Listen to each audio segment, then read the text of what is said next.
In the second and last issue of the Watchmen comics, Adrian Veidt goes on kind of a villain rant. I mean, it's pretty clear he's more of an anti-hero as opposed to a straight-up psychopath, but the argument can definitely be made that he may be a little unhinged.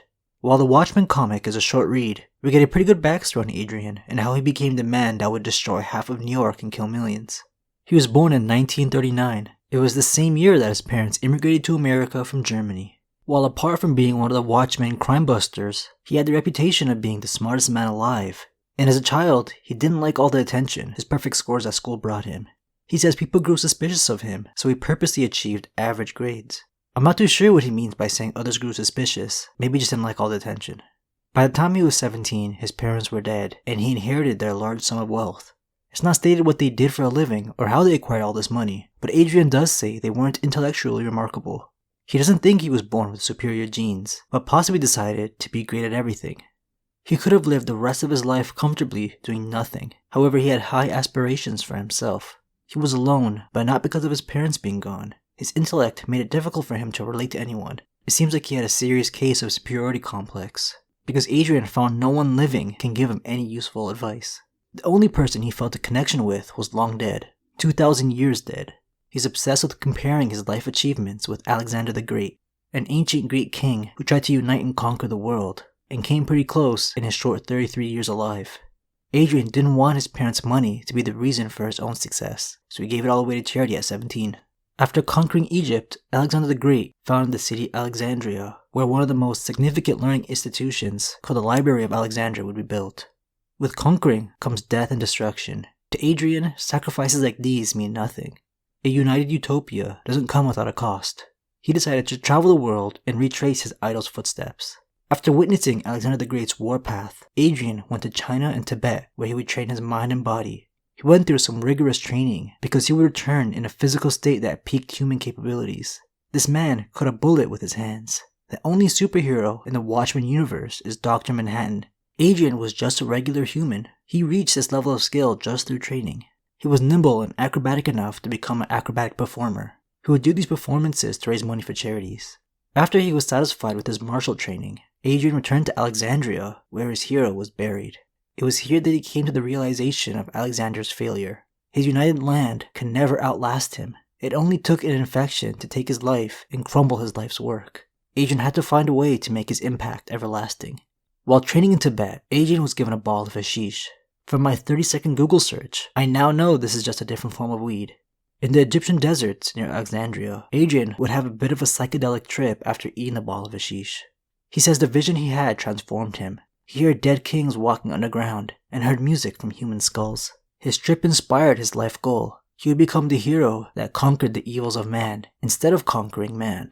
He took on the pharaoh Ramses II's Greek name of Ozymandias as his own superhero epithet and dressed the part.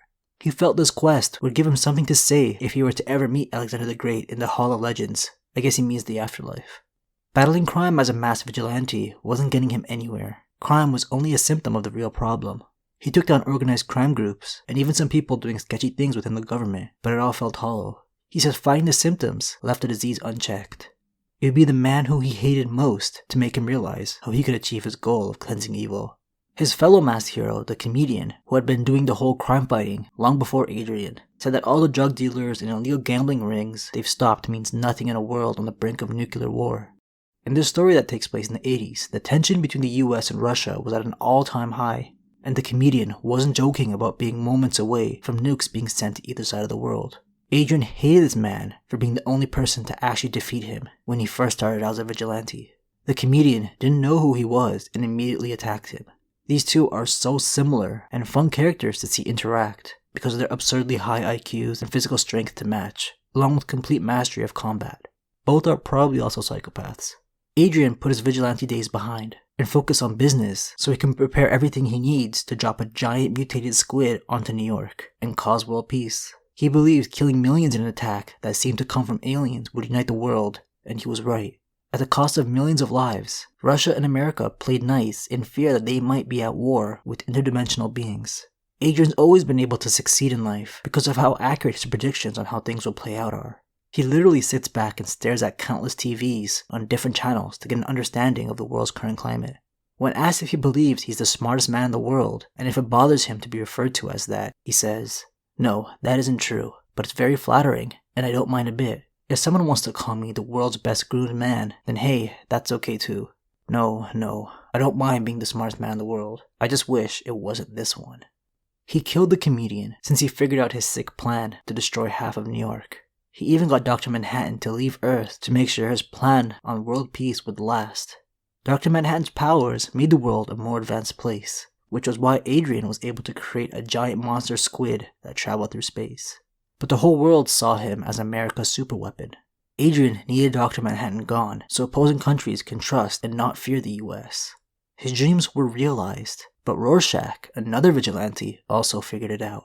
He was killed at the end of the story, so he wouldn't tell the world that the alien attack was a hoax made by Adrian. But he left his journal with the newspaper company. And that's how Watchmen ends.